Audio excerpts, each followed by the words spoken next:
Creepypasta. Drake hace 3 años, acababa de regresar de un viaje a las cataratas del Niágara con mi familia por el 4 de julio. Estábamos exhaustos luego de conducir todo el día, así que pusimos a los niños en la cama y nos fuimos a dormir. A las 4 de la madrugada me desperté con la idea de que mi esposo había ido al baño. Aproveché para jalar las sábanas, despertándolo en el proceso. Me disculpé y le dije que pensé que se había levantado de la cama. Cuando me vio, suspiró y retiró sus pies de la orilla de la cama tan rápido que su rodilla casi me tiró. Me agarró y no dijo nada. Luego de ajustar mi vista a la oscuridad por medio segundo, fui capaz de distinguir qué causó la reacción.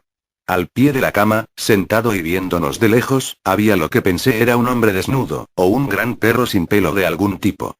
Su posición era perturbadora y no natural, como si hubiese sido arrollado por un auto. Por alguna razón no sentí miedo, sino preocupación por su condición. Ese momento, estaba bajo la asunción de que debíamos ayudarlo. Mi esposo estaba viendo sobre su brazo y la rodilla, doblado en posición fetal, ocasionalmente viéndome antes de regresar la mirada a la criatura.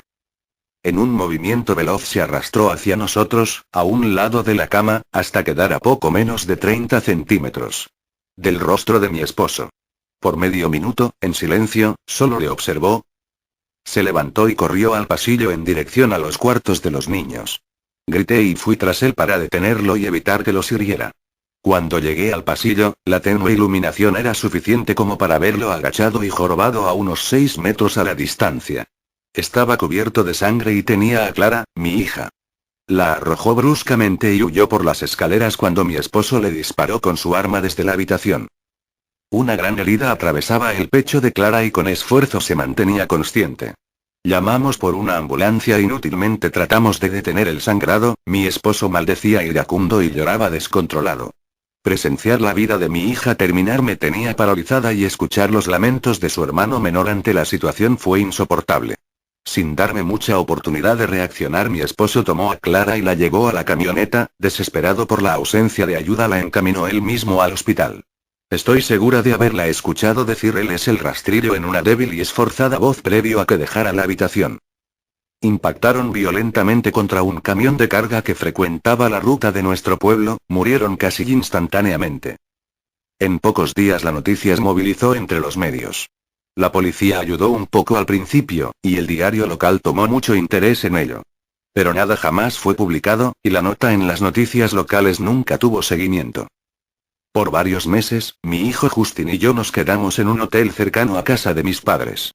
Después de que decidimos regresar a casa, comencé a buscar respuestas por mí misma.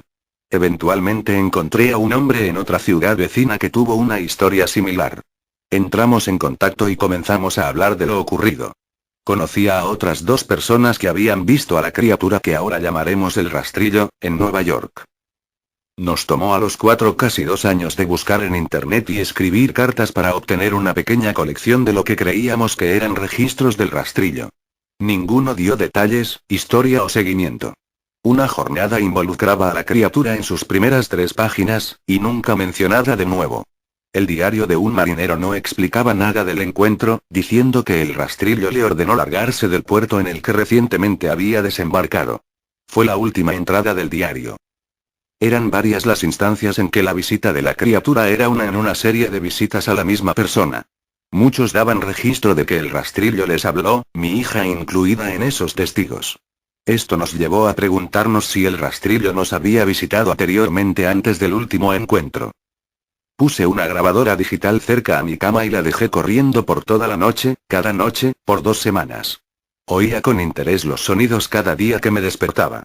Para terminar con la segunda semana, estaba acostumbrada al sonido usual del sueño mientras oía el audio a 8 veces la velocidad normal, por cerca de 1 hora diaria. Casi a finales del primer mes oí algo diferente. Una voz aguda, estridente. Era el rastrillo. No pude escucharlo lo suficiente como para transcribirlo. No había dejado que nadie lo oyera. Todo lo que sé, es que lo oí antes, y ahora sé que habló cuando estaba sentado frente a mi esposo.